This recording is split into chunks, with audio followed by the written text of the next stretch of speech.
BJP के अध्यक्ष राजनाथ सिंह इस बार लखनऊ से लोकसभा चुनाव लड़ सकते हैं।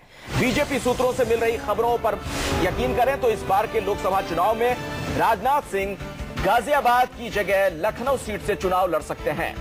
तो बड़ी खबर आ रही है, लोकसभा चुनाव के लिए बीजेपी उम्मीदवारों की पहली लिस्ट भी इस महीने के आखिरी हफ्ते तक जारी हो सकती है। खबरों के मुताबिक इसमें बीजेपी के 100 उम्मीदवारों के नाम हो सकते हैं।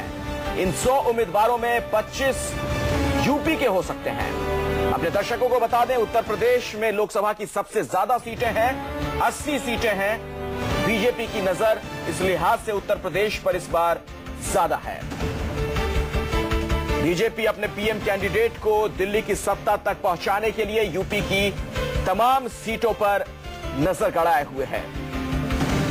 तो बीजेपी के अंदर से दो बड़ी खबर, एक तो राजनाथ सिंह से मुतल्लिक कि वो लखनऊ से इस बार लोकसभा का चुनाव लड़ सकते हैं, और दूसरी खबर यह है कि बहुत जल्द बीजेपी की तरफ से, भारतीय जनता पार्टी की तरफ से 100 उम्मीदवारों के नाम का ऐलान किया जा सकता है जो लोकसभा के चुनाव लड़ेंगे।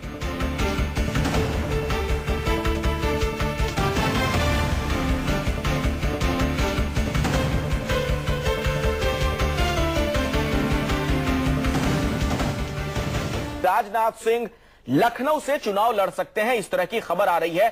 हमारे संवाददाता अमित इसी खबर पर और ज्यादा जानकारी के साथ हमारे साथ जुड़ चुके हैं। अमित, वजह क्या इसके पीछे? देखिए, यहाँ पर गाजियाबाद में पिछले बार भी जब यहाँ पर राजनाथ सिंह चुनाव जीते थे तो बहुत मुश्किलों का सामना करना पड़ा था उन्हें, और वहाँ पर आखिरी हालत ये हो गई थी कि पूरे देश में आडवाणी को पीएम बनाने का कैंपेन चल रहा था। उस पूरे कैंपेन को छोड़ के आखिरी 5-6 दिनों तक पूरी तरह से गाजियाबाद में राजनाथ सिंह को रहना पड़ा था। एक तरह से बांध दिया गया था राजनाथ सिंह को। हालांकि इसके बाद लगातार वहां जा रहे थे, लेकिन इतनी कंफर्ट सीट नहीं मानी जाती है। और इस बार जबकि उन्हें लग रहा है कि इस बार फिर देश में प्रचार करना, नरेंद्र मोदी को चुनाव जिताना, इसलिए वो पिछले 3-4 महीने से लगातार खबरें आ रही थी कि राजनाथ सिंह चाहते हैं कि वो अपनी सीटें बदले, और इसके लिए वो 2 सीटों को चुना था। अमित, इसके पीछे कहीं आप इफेक्ट तो नहीं है? जिस तरीके से बताया जा रहा है कि आम आदमी पार्टी का जो वर्चस्व है, जो प्रभाव है, वो शहरी इलाकों में देखने को मिलेगा, और चूंकि गाजियाबाद दिल्ली से सटा हुआ है, कहीं ये तो नहीं लग रहा है कि इसका कहीं उन्हें खामियाजा भुगतना पड़ जाए? देखिए, आम आदमी पार्टी को लेकर जो अभी माहौल बना है वो पिछले 1-1.5 महीने में बना, लेकिन राजनाथ सिंह के सीट बदलने की चर्चा पिछले 4-5 महीने से आ रही है। हालांकि अब जाकर उसमें भले ये चीज जोड़ा जाए कि अब उनके लिए और मुश्किलें आ सकती है, क्योंकि जो दिल्ली और इसके आसपास एनसीआर की सीटें हैं उसमें उनका आम आदमी पार्टी का प्रभाव ज्यादा होगा। लेकिन राजनाथ सिंह के सीट बदलने की चर्चा पिछले 5-6 महीनों से लगातार चली आ रही थी। नोएडा को भी एक सीट के रूप में देखा जा रहा था कि नोएडा या लखनऊ में से कई चुनाव लड़ेंगे, लेकिन ज्यादा संभावना जताई जा रही है, जो कहा जा रहा है कि वो लखनऊ चुनाव लड़ सकते हैं। हालांकि उनके जो करीबी हैं या राजनाथ सिंह के घर से इस बात को डिनाई किया जा रहा है। हालांकि खुद देखें तो पिछले 3-4 महीनों से राजनाथ सिंह गाजियाबाद लगातार नहीं जा रहे हैं। इससे पहले वो लगातार गाजियाबाद जाया करते थे। हर सैटरडे संडे वो गाजियाबाद में अपने मतदाताओं के बीच, अपने समर्थकों के बीच हुआ करते थे। लेकिन पिछले 3-4 महीनों से वो गाजियाबाद नहीं गए। इसके बाद से इस बात की संभावना ज्यादा बढ़ गई है कि वो गाजियाबाद सीट छोड़ेंगे। अमित, इस बीच एक खबर और आ रही है, चूंकि बीजेपी आप कवर करते हैं, जरा तफसील से बताइएगा।